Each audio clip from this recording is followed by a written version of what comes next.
Assalamualaikum warahmatullahi wabarakatuh.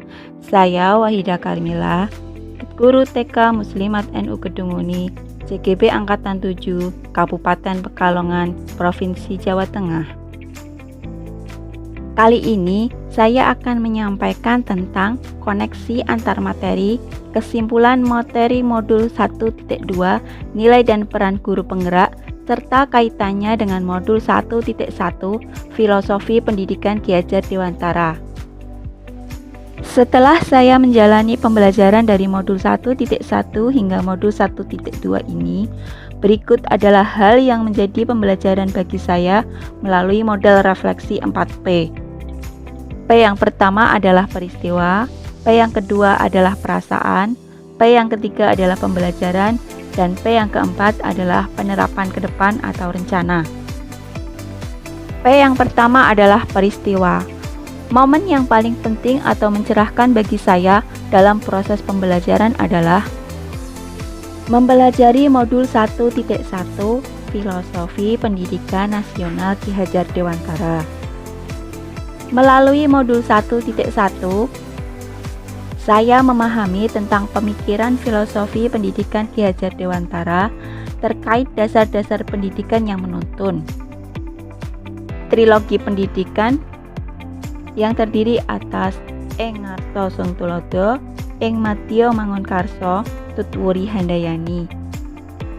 Kemudian pendidikan yang berhubungan dengan kodrat anak, baik itu kodrat alam maupun kodrat zaman, pendidikan yang berpihak pada anak, serta pendidikan budi pekerti. Setelah mempelajari modul 1.1, saya mempelajari modul 1.2, nilai dan peran guru penggerak. Dari modul 1.2, saya memahami dan menjiwai nilai-nilai dan peran guru penggerak guna menumbuh kembangkan profil pelajar Pancasila dalam diri para murid, serta menganalisis masing-masing nilai guru penggerak yang berkaitan dengan filosofi pendidikan Ki Hajar Dewantara. Momen yang menantang bagi saya dalam proses pembelajaran modul 1.1 hingga modul 1.2 adalah melakukan refleksi kritis dan aksi nyata dalam menerapkan pembelajaran yang merefleksikan dasar-dasar pendidikan Ki Hajar Dewantara. Momen yang menantang lain yaitu menjiwai dan menumbuhkan nilai-nilai dan peran guru penggerak dalam diri saya, menumbuh kembangkan profil pelajar Pancasila, membiasakan diri untuk melakukan refleksi diri yang terdokumentasi, menyajikan tugas dalam bentuk suatu karya, serta mengerjakan tugas agar tepat waktu. Adapun kaitan antara modul 1.1 dan modul 1.2 yang saya pahami yaitu berpihak pada murid. Di modul 1.1, Ki Hajar Dewantara mengenalkan dengan pendidikan yang berhamba pada anak, di mana seorang guru bertindak sebagai pamong menuntun kodrat anak dengan melayani dan memfasilitasi mereka sesuai kebutuhannya. Di modul 1.2 dijelaskan nilai guru penggerak yang berpihak pada murid. Guru menjadi pemimpin pembelajaran yang mengutamakan kepentingan tumbuh kembangnya murid.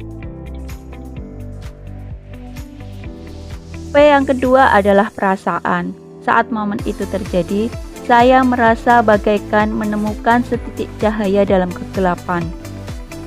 Ilmu dan wawasan baru yang saya dapatkan dalam proses pembelajaran ini ibarat seperti cahaya yang mampu menerangi dalam kegelapan.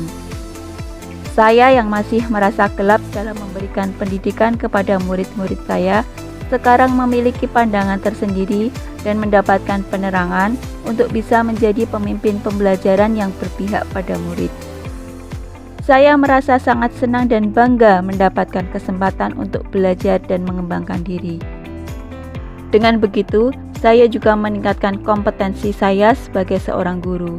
Saya juga merasa termotivasi untuk bisa menerapkan apa yang saya dapatkan dari proses pembelajaran ini dan berbagi dengan rekan guru lainnya. P yang ketiga adalah pembelajaran. Sebelum momen tersebut terjadi, saya berpikir bahwa tugas guru adalah sekedar mengajar dan hanya sebatas mentransfer ilmu kepada murid-muridnya, sehingga yang dijadikan tolak ukur adalah keberhasilan menyelesaikan materi yang ada dalam kurikulum. Pembelajarannya pun lebih menekankan pada ranah kognitif. Guru berharap anak duduk diam, menghadap ke depan, mendengarkan materi yang disampaikan oleh guru. Saya juga berpikir bahwa guru tidak perlu melakukan refleksi diri terkait pembelajaran yang telah dilakukannya, sehingga pembelajaran yang dilakukan hanya mengejar materi agar selesai sesuai target yang telah ditentukan. Dan sekarang saya berpikir bahwa tugas guru adalah menuntun anak sesuai dengan kodratnya. Guru hanya melayani dan memfasilitasi kebutuhan belajar murid-muridnya. Selain ranah kognitif, pendidikan karakter juga perlu ditanamkan. Seorang guru perlu mengembangkan diri agar menjadi pemimpin pembelajaran yang berpihak pada murid. Guru bukan satu-satunya sumber belajar bagi murid, sehingga guru mampu mewujudkan kepemimpinan murid atau sebagai student agency. Guru perlu mendorong kolaborasi untuk meningkatkan kualitas pembelajaran bagi murid dan juga menggerakkan komunitas praktisi untuk memajukan pendidikan. P yang keempat adalah penerapan ke depan atau rencana. Pengembangan diri yang sederhana dan konkret yang dapat saya lakukan sendiri dari sekarang untuk membantu menguatkan nilai-nilai dan peran saya sebagai guru penggerak adalah 1. Melakukan pembelajaran yang berpihak pada murid. Sebagai seorang guru, perlu mengutamakan kepentingan murid dalam proses pembelajaran. Menuntun murid sesuai dengan kodratnya, serta memfasilitasi kebutuhan belajar mereka dengan membuat lingkungan yang aman, nyaman, menyenangkan, namun tetap menantang dan relevan untuk para murid.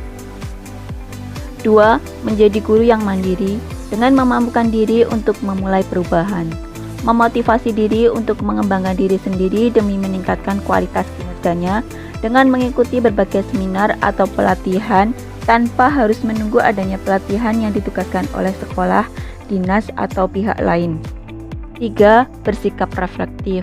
Berpikiran terbuka dengan memaknai pengalaman yang terjadi secara positif, baik yang dialami diri sendiri atau pihak lain. Kemudian membuat rencana atau pilihan-pilihan dan mewujudkannya lewat tindakan nyata untuk meningkatkan kualitas pembelajaran. Keempat, melakukan kolaborasi. Dengan menjalin kerjasama dan komunikasi dengan berbagai pihak untuk meningkatkan kualitas pembelajaran murid. Dan juga ikut berperan aktif dalam organisasi pendidikan. Dan yang kelima adalah inovatif. Dengan memunculkan ide baru atau gagasan-gagasan yang segar dan tepat guna untuk meningkatkan kualitas pembelajaran.